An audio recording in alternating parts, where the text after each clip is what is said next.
Melissa. I was going to say that, I'm thinking about the therapeutic process, being in therapy with a client and a client having an issue. Say it's anxiety. They show up and they have anxiety. And, I always teach a client that anxiety is suppressed emotion and that we are made up of energy and that our thoughts become energy and that energy gets locked in our body and our body is literally vibrating to the tune of not naming and feeling, allowing the energy to flow properly, to understand that the anxiety is locked in our body and anxiety. So it's like our body and our mind are in conflict with each other. The way to help I feel like heal that is to really understand that we are more than, again, it goes back to, we are more than our minds, we are more than we're even more than our bodies, and that there's another entity, there's another piece that's not really, again, taught traditionally to clinicians. So that's the piece I feel like is missing in our work. And that's why, the spirituality piece. Does that make sense? I mean, Yeah, just that and I there's love that this. you said that because I was literally just going to ask you, what has bringing spirituality to both of your practices in mental health with your clients? What has bringing spirituality in done? What difference has it made in your work? Mm. All the difference. Oh my God. All the difference. You can All answer. the difference in the world. I feel like, so I can kind of, let me answer with a little bit of a story. When I first started, I'm a Reiki master. So one of the things that I love working with veterans and first responders. The veterans are very close to my heart. So when I first started,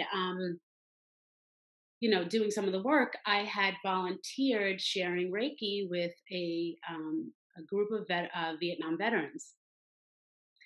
And I sort of shared a little bit about Reiki, what Reiki was all about. And mind you, Vietnam veterans looking at me, a bunch of older gentlemen, really great guys, but this was a support group, okay?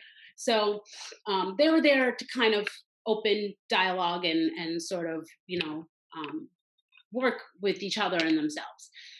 So explaining a little bit about Reiki to them was like, what is this lady talking about, which was fine, and then so at some point I reached a space of like, okay, Ray, you just need to shut up and you just need to share a little bit of Reiki and then kind of see where this goes because you need to just zip it. So I shared Reiki with them and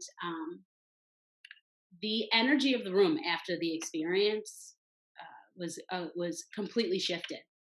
It was they were open and they were willing and there was this loving energy to it and this just sort of unconditional space.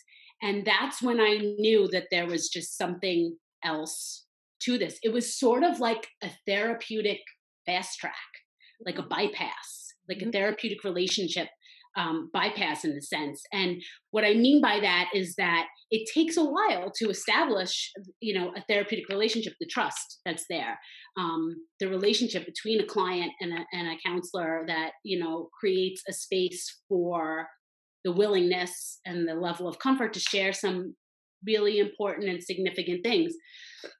Sharing the spiritual experience with them, and in an intimate, energetic kind of space,